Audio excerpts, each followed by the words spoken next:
For many years, fans have enjoyed the music of Alan Jackson, a legendary country singer. Concerns regarding his family and personal life have always been there. However, that weight has finally come off now.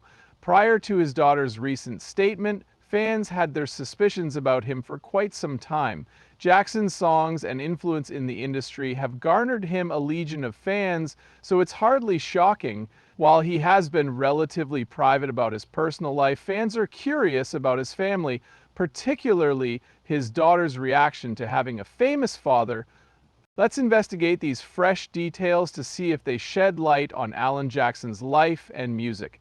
Not only is Alan Jackson incredibly talented in country music, but he also worked tirelessly, took calculated risks, and grabbed crucial opportunities to become famous.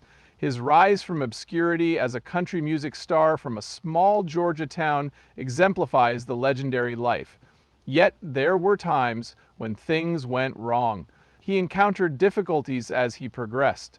Throughout his life, Denise was his rock, and she was instrumental in getting him through a difficult time. Without her courageous choices, Alan Jackson might not be the famous artist that he is today. Newnan, Georgia was Alan Jackson's hometown. His sisters are all older than he is. He is the youngest of 5 children. His parents, Joseph and Ruth, had a significant impact on shaping him into the person he is today. His mother, whom he called Mama Ruth, had a profound impact on him. It's interesting to know that Alan's ancestors are from England. He grew up in a humble dwelling that was encircled by his grandfather's weathered tool shed. He held this location in the highest regard. Tragically, his mother passed away on January 7, 2017.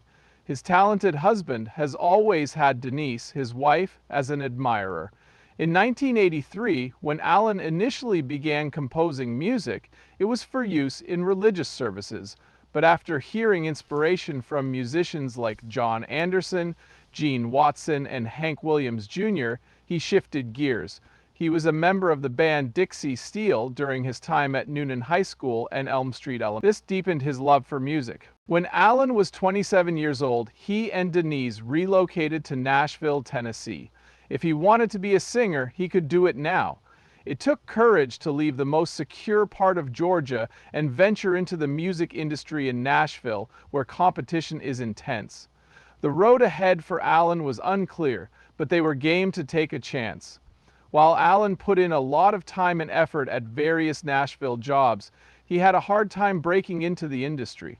In the city, you could find a lot of ambitious country music stars aiming for the stars. Despite his obvious talent, Alan struggled to gain recognition. He continued to compose music and perform whenever he had the chance because he was constantly wondering when his opportunity would come. Everything changed though when flight attendant Denise crossed paths with country music legend Glen Campbell. Feeling courageous, she confided in him about her husband Alan's dream, and Campbell generously provided her with the number of his boss. Many doors in Alan's music career were flung open by this link. Denise didn't waste the opportunity. She leapt at the chance to approach Campbell. She told him the tale of Alan's music and his pursuit of his country music dream. Campbell was so moved by her courage and Alan's story that he gave her his manager's card and told her to get in contact. Most aspiring artists could only fantasize about such an opportunity. A test tape was prepared and sent to Campbell's boss by Alan, according to his instructions. Alan secured a recording contract with Glen Campbell's publishing house as a direct result of that one encounter. A successful career began with this. Let us go ahead to 1989. The new Arista Nashville label signed Alan Jackson as its first artist. He had devoted himself to his work over the years. His debut single, Blue-Blooded Woman, was released the following year after he finally got his break. He achieved tremendous success with his second single, Here in the Real World, ranked among the all-time great 3 country songs. First released on the album Here in the Real World, the single, I'd Love You All Over Again, provided the soundtrack. His debut single peaked at number 1. From that album, Wanted and Chasin' That Neon Rainbow were also well received by fans. That was the turning point in Alan's career. A Lot About Living and A Little About Love and Don't Rock the Jukebox, his subsequent two albums, catapulted him to greater fame in the country music industry. Hits included Love's Got a Hold on You, Chattahoochee, and Midnight in Montgomery, among others. A tribute to Hank Williams is what Midnight in Montgomery is all about. Along with other notable figures such as Clint Black, Randy Travis, Garth Brooks, and Travis Tritt, Allen was renowned for revitalizing country music. 10 million copies of his album Who I Am had been sold by 1994. Songs like Where Were You When the World Stopped Turning by him became popular following the events of September 11. As a result, he received 4 country music awards, tying Johnny Cash for the most ever and his first Grammy for Best Country Song. Due in large part to Mama Ruth's influence, many of Allen's songs carry an intimate quality.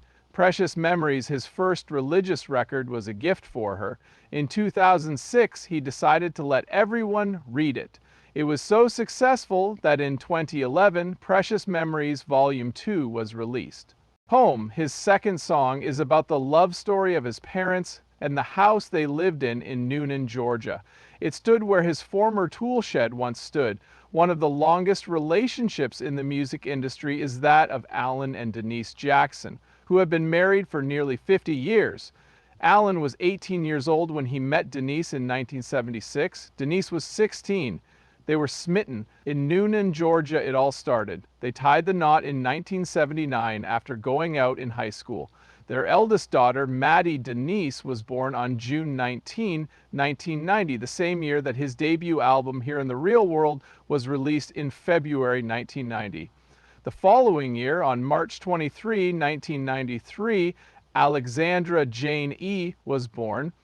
On August 28, 1997, Danny Grace was born, making her the last child. After a successful run of jobs, Jackson constructed a massive plantation-style mansion for his family, modeling it after Tara in Gone with the Wind. Their world appeared to be straight out of a fairy tale when viewed from the outside. A country music stardom was completely unexpected for Allen. Allen had not yet achieved celebrity status. Their marriage had its share of difficulties, as did their rise to fame. Allen and Denise Jackson went through a brief separation in 1997 due to the strain Allen's job was placing on their marriage. They eventually reconciled through marital therapy. He wrote one of his most popular songs, Remember When, about the time they were apart. They let their cares melt away on camera as they danced the night away in the music video. About 25 years ago, Allen and Denise's relationship was severely tested by a brief split. Reuniting was not easy, but they eventually succeeded. Next, Denise penned It's All About Him Discovering My Soulmate. She detailed the highs and lows of her marriage in it. According to her, Allen was the ideal husband in her fairy tale marriage fantasies when she was a young bride. On the other hand, it was radically different. She detailed a trying period in their relationship, allegations of infidelity by Allen, and his contemplation of leaving her. Denise let her grief prevent her from doing what was necessary to preserve their marriage. She chose to trust God instead and surrendered everything to Him. She prayed, I can't handle this anymore, while driving home in tears. At one point, because she was really sad, I surrender all to you. Her shift in perspective altered the course of events. Denise found solace in ignoring her marital problems and concentrating on herself instead.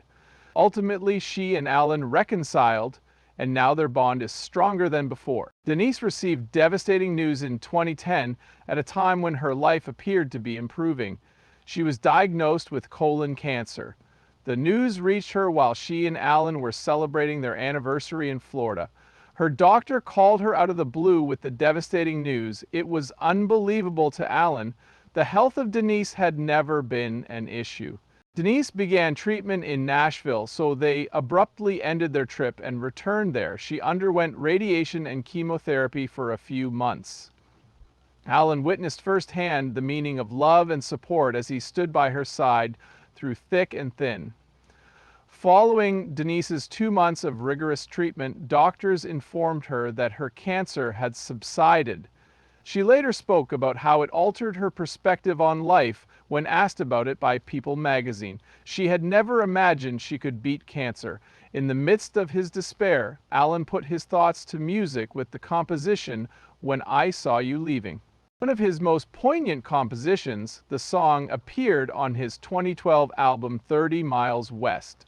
In 2021, he revealed his diagnosis of Charcot-Marie-Tooth disease, CMT, on The Today Show. Upon hearing this, his friends were taken aback and concerned. Although Alan has known about his illness for some time, he has only just begun to inform his friends about it. According to him, the disease causes him other problems and makes it hard for him to walk. The CMT group of diseases affects approximately 2 individuals. It's fairly common, affecting 6 million people globally. The nerves that control muscular movement are injured. Although CMT does not cause death, it can be a challenging condition to manage.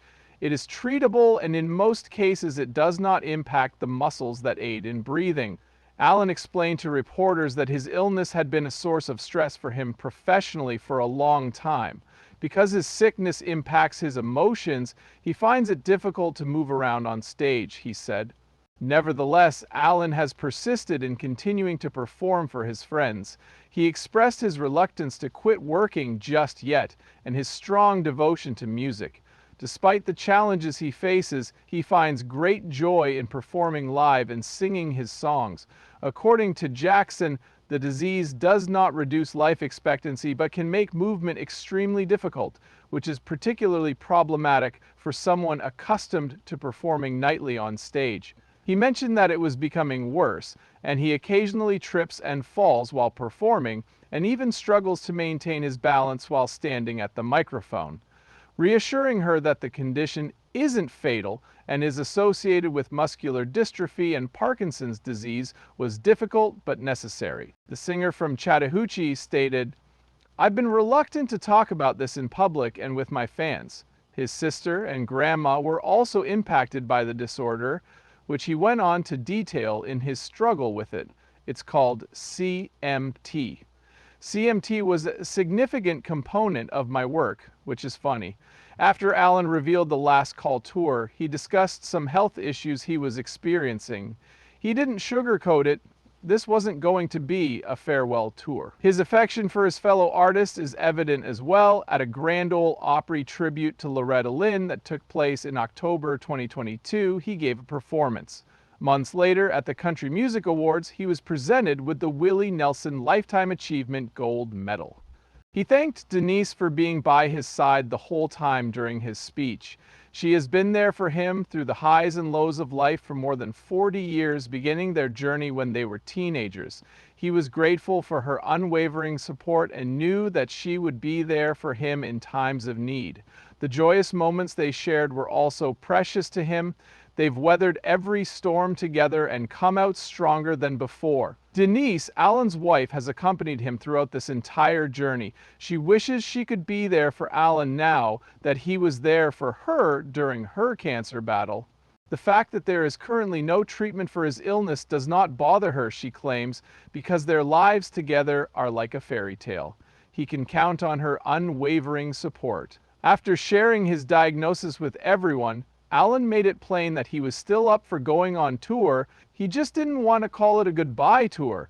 A big retirement tour where he would take a break and return later was something he didn't like. He told an interviewer in September 2021. It was foolish in his opinion, but he insisted on continuing to act for as long as he could, regardless of how much touring he might have to cut out.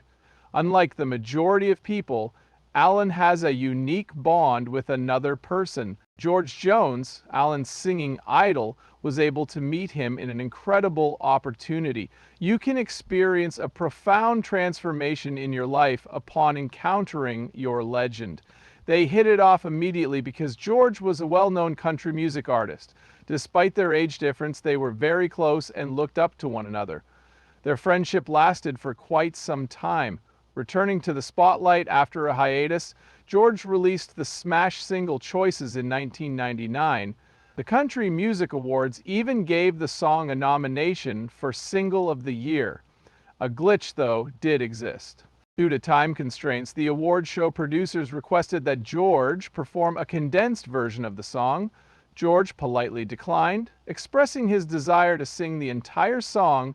This is what kept him from attending the awards ceremony. At the awards show, Alan wanted to pay tribute to his friend, so he delivered a powerful speech. Although they never had the opportunity, Alan and George had always wanted to record a song together. Death came to George Jones on April 26, 2013.